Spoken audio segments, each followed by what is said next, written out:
Okay, just a second.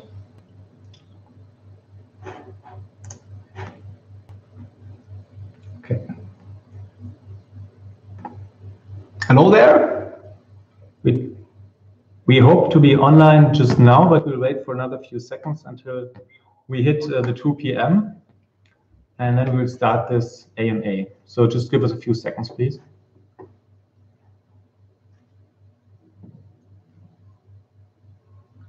Okay, it's officially started. So hello and welcome to this live AMA of Unibright, today with Stefan and Martin, the founders, CTO and CEO of Unibright. And we're very excited to talk to you again, to our community. It's been nearly 2 months since our last and first AMA at the end of June. So there has a lot of things happened in the Unibright universe. And we will take the chance today to give you a short summary of what has happened. And then, of course, take most of the time to run through your questions. So questions is another thing. We already got a big list of questions, but you can add some more in Telegram if you want, or of course here in YouTube in the chat. And I already see some coming in. So that's great. Yeah, perhaps we give you a short summary of what has happened in the last 2 months. Quite a few things. Last time we talked about a lot of regulatory stuff when it comes to Unibright on exchanges, and to make it short, we were able to solve all these issues together with our lawyers, being able to actively go to exchanges, and we already approached several of them and are in talks with several of them. We announced our first official listing with Cryptos like 2 weeks ago. Our first intended listing, yes. Our first intended one, yeah, that's good to point out. And we have another one upcoming next week on Cryptopia. So that's the regulatory and exchange thing. And there was Vilnius. There was Vilnius, yeah, an event that we visited with more members of the team, and also teamed up together with Data Dash there, and did a hackathon that was also presented by a customer, so with Lufthansa. So we try to not only showcase Unibright there, but also have a big industrial name as part of this event. Yeah, and the things the people were working on during that hackathon were all inspired by use cases that came from Lufthansa. So Lufthansa is looking into blockchain too, and they are doing it with us. So it's a great perspective here.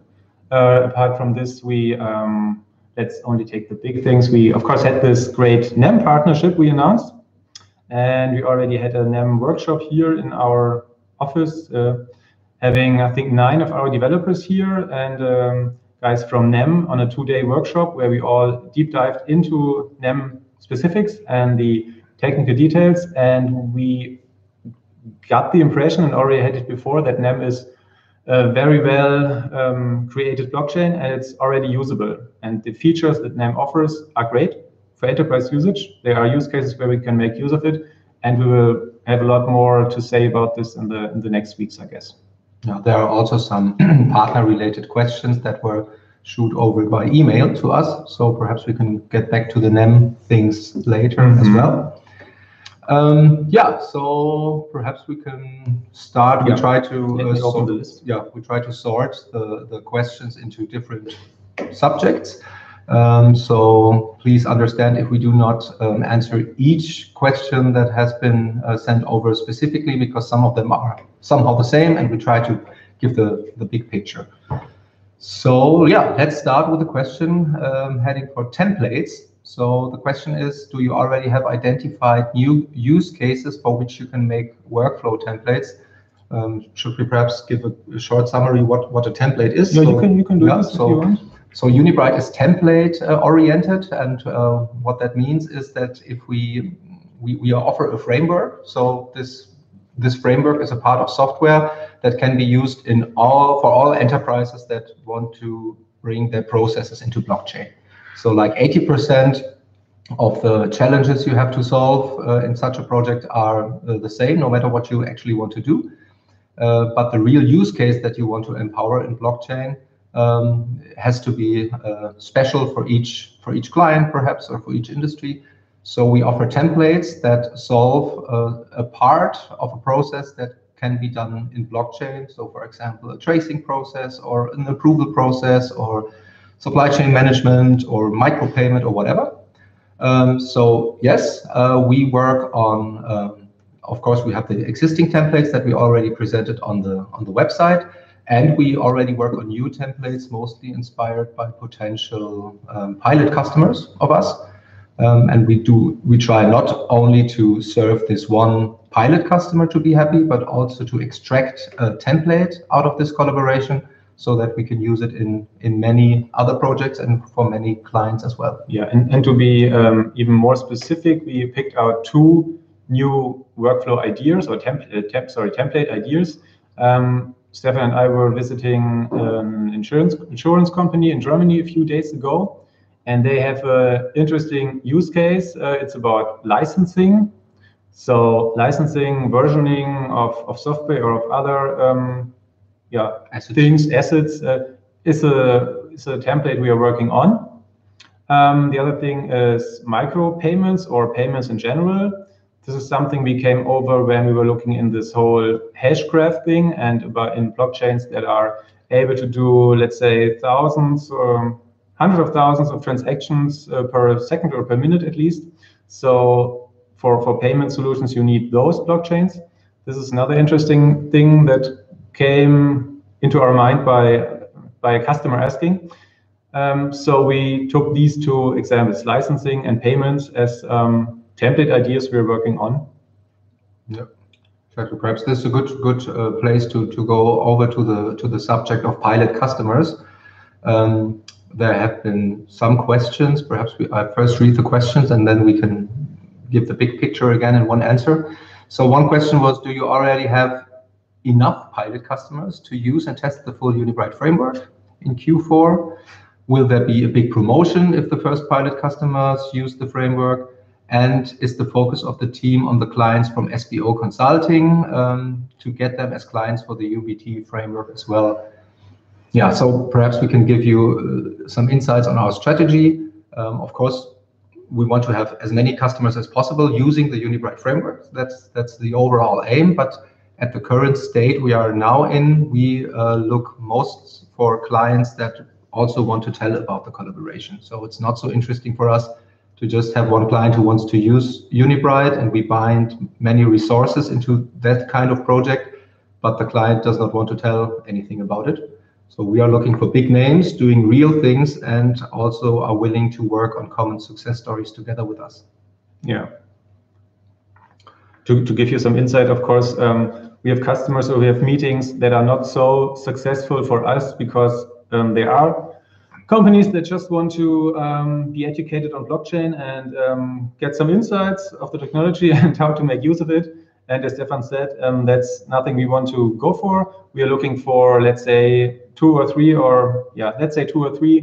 well-known companies this year that will be our pilot customers and that will have a success story together with us out in the media. And yes, then there will be a big promotion on this, of course, and even a big celebration inside the team.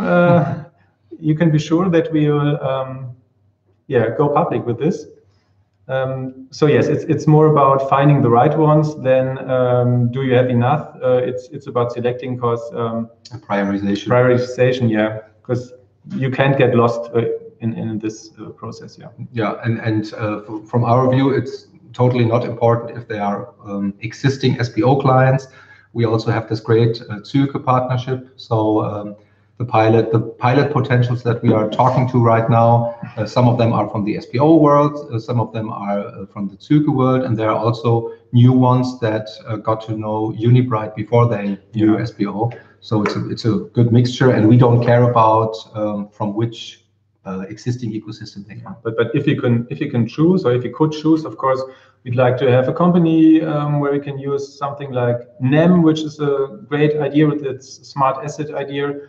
And another customer perhaps using a blockchain that is doing much more transactions per second, so that we can have different blockchain protocols implemented in our framework and showcasing the different use cases for these.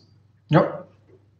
So let's go perhaps on. that's a good thing to move over to the speed of adoption and state of development. So one question, what is your biggest obstacle for large business adoption of your middleware solution, and how do you want to solve that? I think what we really learned, I think we also covered that in the last AMA, that we somehow have to understand that we are not late, but very early. So of course, we are one of the projects that appeared last year in 2017. And of course, there are projects that already appeared one year earlier or so. But still, when it comes to the adoption of potential clients, so we're a B2B product, we are still very early. So when we have these kind of meetings where we want to establish a pilot project or a success story, it's not that only that we sell Unibright as a framework, but we also have to sell blockchain as a concept and also the specific blockchain technology. That's why we are partnering up also with different protocols. So it's a complex situation. It's not only like this is our framework and this is the costs for you, but we still have to explain on what is this blockchain thing all about.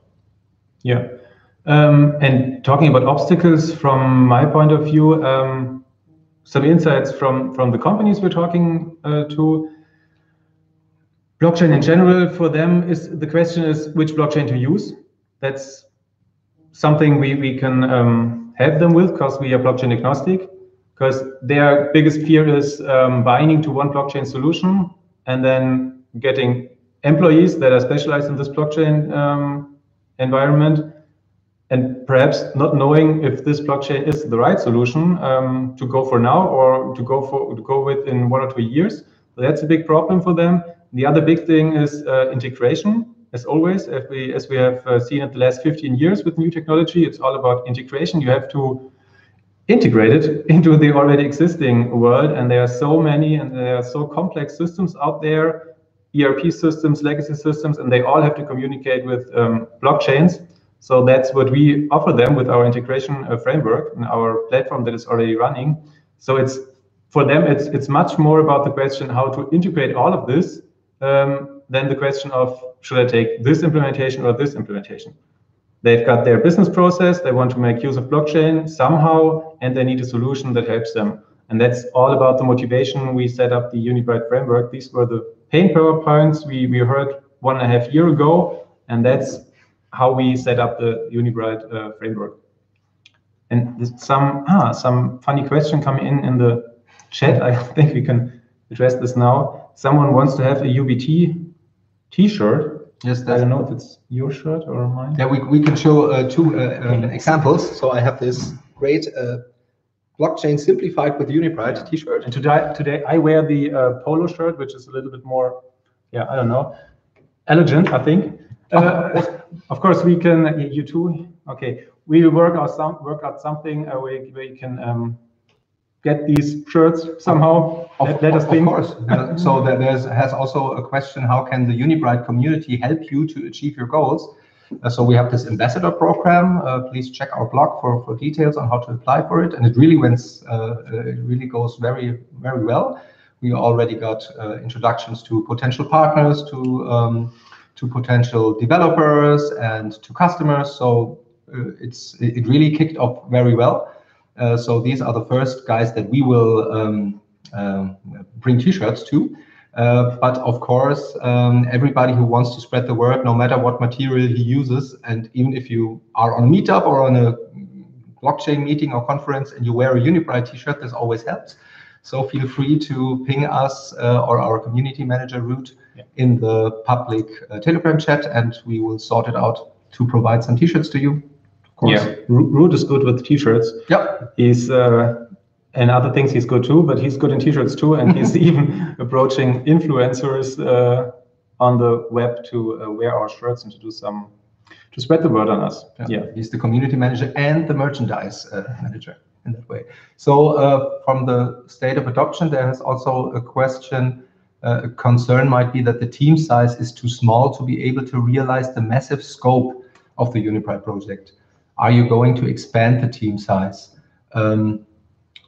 Yes, of course, but it's still, it always depends to be flexible on how the market reacts, I think. So we scaled up quite fast in our understanding, having 28 people working for Unibright now, of which 16 are developers, and the rest is in a, like in a project management role or marketing or community management.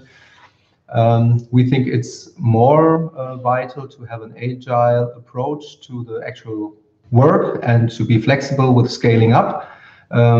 For example, if you try to set up a company in Germany on the classical way and find employees that are bound to one specific company, it might take months to get them. So we decided for example, for development partnerships with Züge, where we are totally able to scale up very fast. And we are happy we did so, because that's why we have fast progress. But there's always some kind of a perfect number. So just doubling up developers in the current state would not bring so much effort, because we first have to do the first pilot customers to get more feedback on the framework itself, on which template works, in which circumstance. And perhaps we also have to wait for 1 or 2 new protocols to show up, because the existing ones just do not solve the needs efficiently. Yeah, and there's even the need to not to overpace, so to say, with product development. I think we're very well set up, and the speed is exactly right at the moment. And we need the first pilots this year to see what companies really need. Are we 100% on track with all our ideas, how we want to set up the product? Because there will be some feedback from the customers. And it's all about being not too fast so that you can react and be flexible. Because my personal feeling is that 2019 might be the year where blockchain technology gets some widespread usage in enterprise environment. And we want to be ready for this, and we are ready for this, the way we are set up at the moment.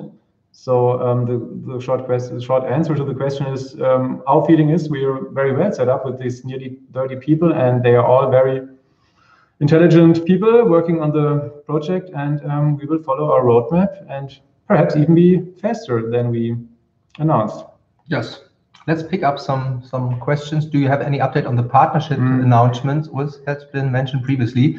Yes, what we learned from the last AMA is that it's not a good idea to announce announcements, because it was postponed a little bit, but Martin already mentioned the NEM partnership. So you can also read details on this in our blog. It's a partnership that consists of doing this initial training so that our developers really understand the basics of NEM. And of course, a part is when we approach pilot customers and we find use cases where NEM is just the perfect implementation. Then, of course, we recommend NEM, and our framework will generate code for NEM. And in another use case, perhaps NEM is not the first or best choice, and that's why we try to set up some kind of a partner ecosystem with different implementations that are also somehow complementary to each other, and not do the same just with a different brand name. So this partnership is this announcement was covered by the NEM partnership that's official in the meantime. Yeah, and we will very cautiously, as Stefan said, build up this partnership environment for us, looking at other blockchain protocols too. As I mentioned, perhaps using different templates where we need a much faster blockchain, using perhaps Hashgraph technology. We'll see what comes up and keep you informed. Yeah, so that's also the question. Are you in collaboration with other crypto projects? Yes, so our partnering strategy is like getting in touch with them. And to be honest, in the last weeks, we have been contacted quite often, because I think our news with NEM and also the Lufthansa hackathon were spread quite well. So there are many companies crypto startups that contact us and want to be partner. We think that we notice quite fast if it's a real partnership for both sides, or if they just want to have their brand name on our website. So partnering for us is more than just saying hello to each other and exchanging like an SDK documentation. But I think we really have to work together with each other to understand each other's approach and to also to work together towards potential clients. It's not only setting a link and a logo on your homepage. So that's why we don't have like 80 partners right now, but the ones we are working on are high potential ones. But we will not do the same mistake again and announce announcements. So just check our official channels, and as soon as a partnership is official or a pilot project is official, we'll announce it there, but not earlier. Yeah. Then we got the question from a user: the financial industry spends a lot on IT integration. Do you have a template solution for this niche? Yeah, we already mentioned the payment idea, the payment template, and we were visiting an insurance company, as I said. So yes, we're looking into this industry too. If you're referring now to IT integration, yeah, you're right. They have to be safe on IT integration, and we have a customer with our current integration platform that is from this sector. We've been talking to them. Yeah, it's nothing that is will come up in the next weeks, but we've got this in our heads too. Yeah. Yeah, we also think that there are two main industries that somehow drive the protocol layer of blockchain in our understanding. So the one is supply chain management, which is often used as a good use case for blockchain, and the other one is financial industry with perhaps micropayments, micro lending, or fund management. And that's why there are also protocols that aim exactly for this industry. So especially in the financial district, there are some consortial constructions like R3 Corda that will have a closer look to in the next time. We already had them on our initial presentations when we explained the different industries that could make use of blockchain. So yes, the fintech industry is a big one. Personally, I don't see anything from the integration side that makes more integration needed, especially at this industry. Integration is always needed as soon as there are existing systems and processes. Yeah, R3 Corda is a nice thing to talk about, and there's a workshop next week in Frankfurt on R3 Corda in the Frankfurt Business School. Most probably we will be there, and if you can make it, we'll be happy to meet you there. Two other questions where we can go over it quite fast, I guess. The first customers will be announced Q1 2019. As we already stated, we aim to have pilot customers this year, 2 or 3 of them, and if you count these as customers, then it will be this year and not Q1 2019. Hugo is asking, have funds been secured by not keeping everything in Ether? Yes. Yeah, to a large degree, this has been done. I think we skipped one. Yeah. If we know a good or more companies that could use UBT, how can we send this info to you? Yeah, very, very much appreciated. So you're doing also sales management for us. Very great. You work at that company, as I can read here. Yes, the easiest thing would be to ping us on Telegram or to write an email to team@unibright.io. It's still that Martin and me have a look on every email that reaches the team account, although it is distributed on the different team members afterwards. So yeah, tell me or tell us a little bit more about the company that you work on, and if you already have an idea for a use case, we would like to pick it up and get in contact with you. No problem. Yeah. Simon is asking, if businesses want to use the framework but are not keen to purchase tokens, how do you propose to deal with this problem? There's no problem. Using the token is the only way of using our framework. So we work even harder so that at one point in time, this customer too will come to the conclusion that he should use the token. Yes, and I think the chances are quite high, because when they are aiming for blockchain technology and they are not so far away from understanding that there is a utility token that is used, in our case, as a voucher to use the platform. So yeah, we just tell them we have the greatest tool to integrate blockchain into your system. So if you want to use it, then get your UBT tokens and bring them into the platform. Perhaps we can use this to let me switch to the other list. To which section? To the token model. So there's a question on how will the value created by Unibright be directly linked to the value of the Unibright token. So it's just what we explained. We want to build a great product and create demand for this product. And if you want to use it, you have to bring UBT in the platform.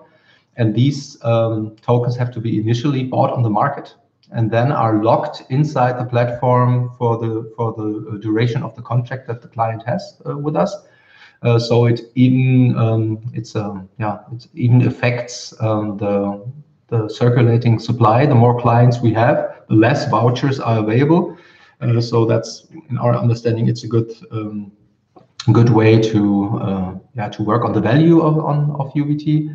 But of course, it might be a situation some years from now that all vouchers are used and locked inside the platform. And we think this would be a perfect outcome of a token launch that gave away voucher tokens that have to be used by companies in the end. So if all the companies have used all vouchers ever available, then of course we can think of alternative models to bring new clients in. But right now, it's clear we don't have any customer, we will not have any customer on the platform that not bought UBT in the beginning. They all have to. Yeah, nothing to add here, yeah. Let me see, token model, that's another question. When will the token of the team members be unlocked? And the circulating supply, 150 million tokens. Is there a specific date already? Yes, absolutely. As we are in the blockchain world here, we used a smart contract to lock the team member tokens. And I guess it's in the FAQ on our website is the address of the smart contract, and you can look it up about the amount of tokens that are locked there. It's the 6% that are stated everywhere, and they will be unlocked 1 year after the ICO. I think we took the end date of the ICO, so it will be beginning of May 2019. But yeah, you can easily look it up. It's in the blockchain. Don't trust us, trust the blockchain. Yeah, exactly. But of course, telling about the circulating supply, I think you are referring to the coin market cap. For us, it's always a little bit hard to understand how they calculate the circulating supply. In our understanding, the official version now has to be 150 million tokens minus the locked ones. But the specifics about Unibright will be that there are many tokens brought into the platform which are also locked because they cannot be used on the market as long as the customer uses our product. And right now, of course, we will tell these numbers to the public because it's a important message on how many customers use Unibright. But we don't know if CoinMarketCap will pick this up on a daily basis and update their circulating supply. Yeah, but that's an interesting point, I guess. We were discussing it a few days ago with the development team about the, let's say, dashboard where you can see the amount of tokens that has already been brought into the platform and that is locked. That's our way of communicating it, but if CoinMarketCap will pick it up or not, well, it's not totally in our hands. So from our side, we will have a website, so to say, as part of our Unibright.io website, where you can see how many tokens are locked inside the platform due to customers bringing them in and using the platform. And of course, this will be this year too, when the first pilot customers are using it. Exactly. So let us run through the questions upwards. Which markets target? Well, do we have the bridge the gap thing and the bridge the gap thing and the partner thing? Are you intending to partner with smart contracts? Smart contract platforms like EOS, Neo, Hashgraph, Cardano. Exactly. Yes, we always see the integration part not only by technical terms, but also by bridging the gap between different players in a business world. So there are clients and there are potential off-chain systems and there are different blockchains. So of course we want to partner up with our project that somehow adds something to the Unibright framework, but also with always having in mind to bringing the actual enterprises closer to blockchain. So what you mentioned, like EOS, we already did some effort in creating EOS smart contracts, although there's no official partnership established yet. We also had Neo on our list as well. The Hashgraph thing Martin already mentioned, which could be very interesting when it comes to having more transactions in a short amount of time. So yeah, we are looking at many projects. We are also introduced to many projects, and we have to pick the right ones, not to get lost, and also to prioritize it a little bit. Yes. Let me see. At the very beginning in the YouTube chat, we skipped some comments. Do you use oracles? Okay, assuming you refer to oracles in the blockchain sense, like getting information from outside the blockchain into blockchains. Yes, we technically use blockchains. We've got our integration platform that is not only able to connect to blockchains and off-chain systems, but to oracles too, and make them accessible to different blockchain implementations. Yes. For example, you can think of, let's say, cryptocurrency prices. You have to pull from somewhere and put them into smart contracts. Yes, we do this, or can do this technically. And we had another interesting use case. We were approached by an energy provider who's dependent on the current weather, how many energy he will actually produce. So this would be another great example on how to integrate an oracle telling the current weather at a specific position to estimate on the amount of energy produced. Yeah, and when KuCoin or more exchanges? I was thinking about this too. More exchanges when KuCoin. Yeah, the whole exchange thing. We try to be transparent to you, and we've had this long blog post out where we even described our experiences when with talking to different exchanges, because we were approached by exchanges. We have been talking to exchanges actively. It was from both sides, and we made a lot of different experiences. Many learnings in the last week. Yeah, let's state it this way. And we are very happy with the things we achieved now, like selecting exchanges that are regulated well, that have a sound business plan. For example, looking at cryptos, they will very soon merge into liquid, and they will have a fiat gate and will be really big, and they've got a bright future, we guess. And the fiat thing cannot be overestimated when it comes to B2B product, because of course we tell people they have to use UBT, so there's no way around it, but it at least makes it easier for them if they can buy UBT by fiat money and do not first have to care about how do I get my Bitcoin or Ether.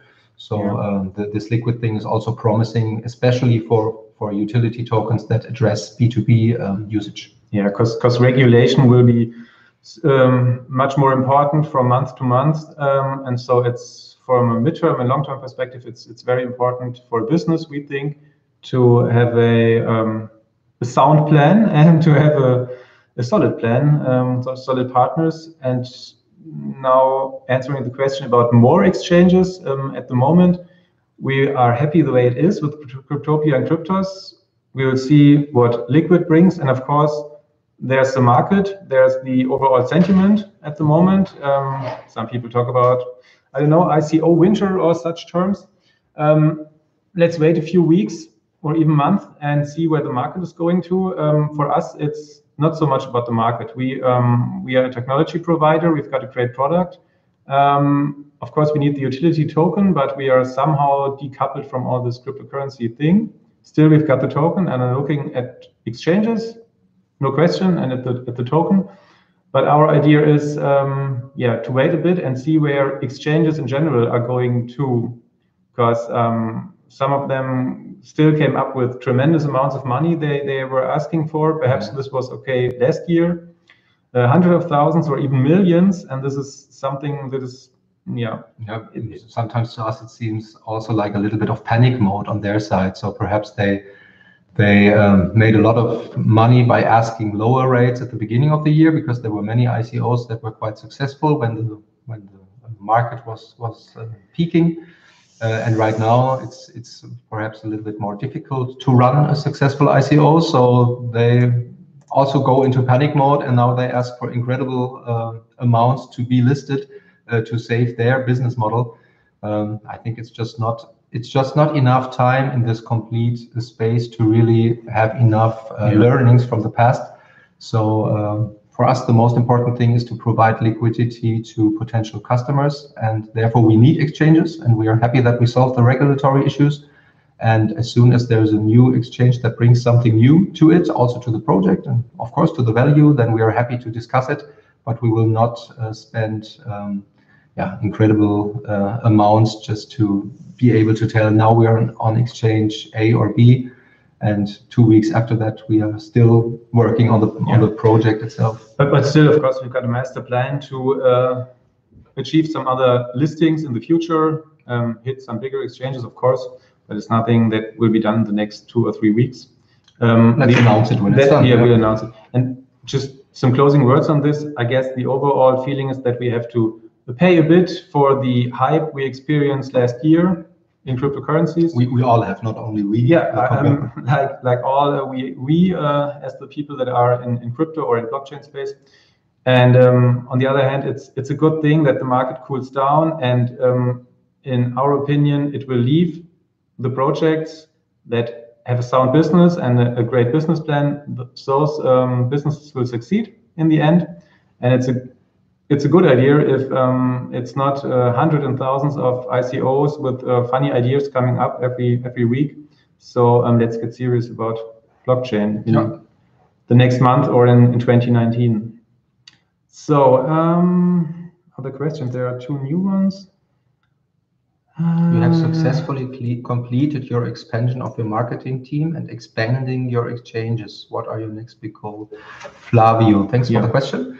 I think you have successfully completed. You can never tell that we complete anything, because there will always be progress. And of course, if new marketing is needed, then we will also extend the marketing team, especially when it comes to pilot customers that are active in different parts of the world. Then of course you also have to adjust your marketing to that.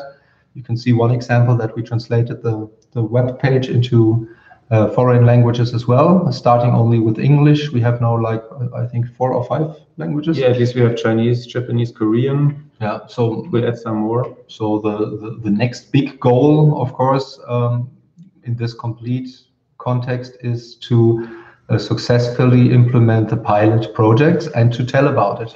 So we started the AMA with that measure. So that's the next big goal. And that's the vital point, not only for us, but for all the blockchain projects. We've been talking to a lot of them, and they are all looking for, let's say, real life use cases for customers. And they are all asking us for, can you connect us to a company that can make use of our blockchain protocol? And of course, we can. We are very well connected. And it's all about this. Telling stories. That's what I was referring to with 2019 and adoption of blockchain. It's all about getting the technology into real life usage. And as Stefan said, for us, that's the highest priority, achieving this. And when we do so and have some marketing about this, then everything else will be much easier or fall in line automatically, like listings, new partnerships, and so on. So we will work on the customers. Yes, and I also have to give some thoughts on that. Telling from conferences, for example, we still have the feeling that the complete blockchain and crypto space is some kind of an inner circle that likes to tell each other how great we all are. But having this integration perspective, we think that's really vital to have more of the real world inside these projects. So, for example, when we are going to a conference, then we always try not only to showcase Unibright as another part of the inner circle, but also have to have some outer roles in that conference as well. For example, a client or a partner that is not necessarily understood as a blockchain project. I think we all have to work on this to extend the inner circle to the real world adoption. And being an integration project, we are the perfect ones to drive this and to do this. So again, the goal is not only the pilot project themselves, but also connecting the crypto world to the real world. Yeah. And now some short answers, because I fear we will run out of time soon. There's a question about PR marketing. I love your explainer videos, very well done and effective. What PR and marketing activities can we expect from you in the short term? Okay, we answered this one, and there will be more videos. We had a video team in our office, I think last week or 2 weeks ago, where we did a whole day of new videos. They will come up shortly. There are new questions in the chat. One very technical, perhaps Stefan can answer this one. Does the Unibright template provide solutions for parallel workflow approval? If you have, Parallel would mean workflow goes to multiple approvers in parallel, and everyone should be able to approve. so if you are telling about the multi-party approval template, then this is exactly what it does. So there are workflow steps where only one party has to approve, and then the workflow moves to the next state. And there might be also parallel approvals in terms of that 3 people have to give their okay before it moves, or 1 of 3 people, for example. So in the template, you can design all this. That's true. A very technical question, but I like it. And Simon asked, judging by the numbers watching now, you appear to be struggling to get the message about Unibright in crypto space. Do you plan to ramp up the marketing at any point? Of course, telling from the numbers of people who are watching 45-minute AMA, but I think it's always been like this. The times are not that you have this one message like, hey, we added blockchain to our company name, and suddenly you have thousands of followers. Perhaps it was like that in November last year, but as Martin put it, we've got thousands of followers, but not thousands of people watching the video now. Especially not a 45-minute video, because still the struggle that we have is to stick out of the masses, so to say. And we are, to be honest, we are very relaxed about it when we think just of the weeks that we have ahead of us doing real projects and being asked by other blockchain projects if we could introduce them to that real world with that clients and so on. So I think some weeks from now, it will be, the more we work, the easier it will be for us to stick out. If this instantly means that we have more live viewers of an AMA, I don't know, but I wouldn't care if the adoption is better. I don't care if it's in YouTube chats or whatever. And I think Simon is not only referring to the numbers of viewers in the AMA. Perhaps it's only his introduction to ask, do you plan to ramp up the marketing at any point? So talking about marketing in general, we spent some money the last weeks to get out the news about cryptos, about NEM, about Lufthansa, and Microsoft, and other great things we achieved. To be honest, at the moment, you can spend a lot of money. We had articles out nearly over the whole world. It's tough to get some response on these at the moment because the market is quite down. For us, it's, as Stefan said, we're relaxed about this because we're just going on our roadmap like we proposed. We're working on the product, and the market is something we can't control. So we will put out the news when they appear, and we will work on the pilots, and we will do the marketing. But you have to keep in mind that it's all about the general feeling about crypto and blockchain that makes a lot of the mood out there. If you come up with the news now, it's not worthless, but it's something that is not seen so strongly, I guess. They had some impact, the news, but especially, as I put it before, some kind of an inner circle. So it's not that with spreading one news, you will have like thousands of new people getting into crypto and buying cryptocurrencies at the current state of the market. It's just not the case. This has nothing to do with Unibright. All projects struggle this, but still it's good to place these news because, as I said, our objective is also to get out of that inner circle and to get companies in it and the mainstream in it. I think the complete blockchain and crypto ecosystem would appreciate that. And Unibright is a good project to do it. So it's not that we have this plan with, oh, we have 2 more marketing guys and now everything runs on its own. Let's stick to the core promises of what we of our core promises and deliver on that, and the rest will follow. Yeah, and then there are 2 interesting ones. One of the Telegram admins mentioned you would consider running your own blockchain in the future. Is this still in the cards?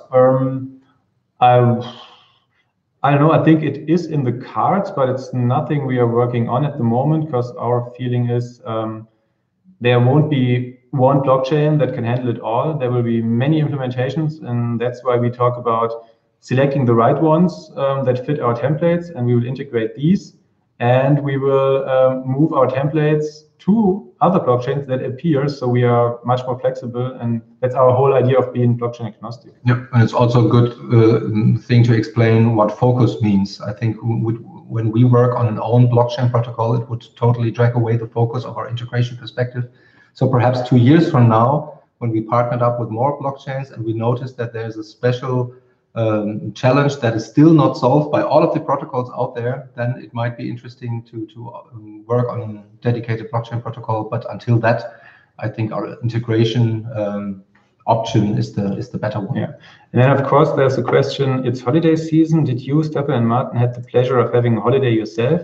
I guess this question is put in because we look like we lack some holiday. No, there's no holiday in blockchain world. Perhaps some days out of office, but still having multiple computers and mobile phones with you. Yeah. So it's more about picking the right destination, telling from the wireless LAN connection instead of a nice view.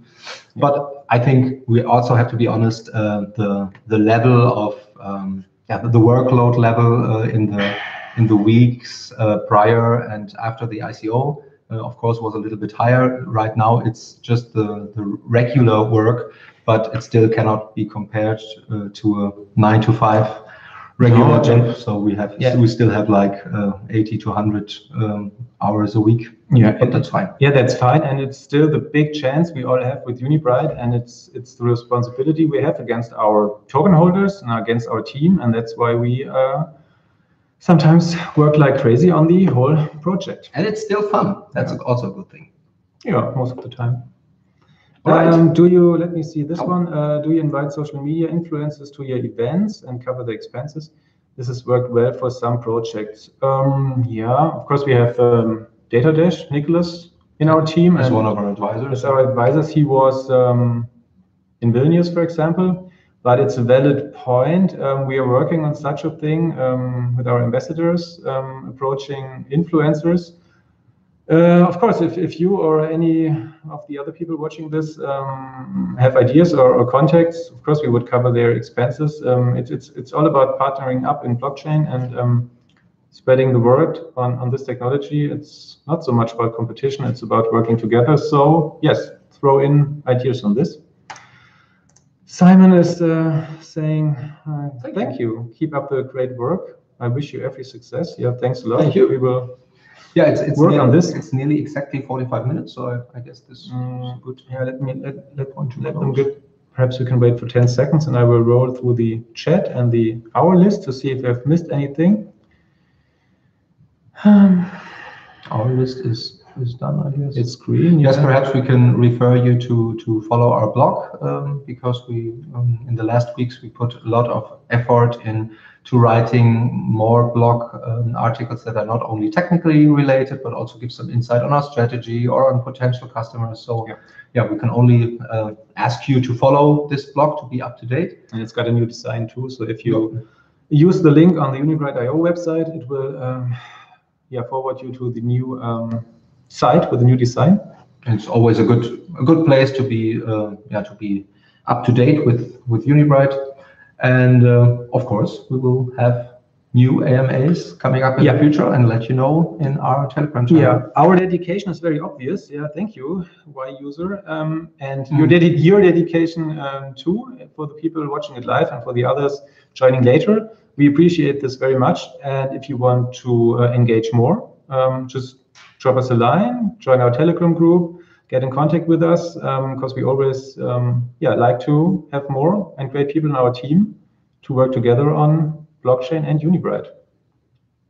Thanks for watching and see you next time. Thanks a lot. Bye-bye.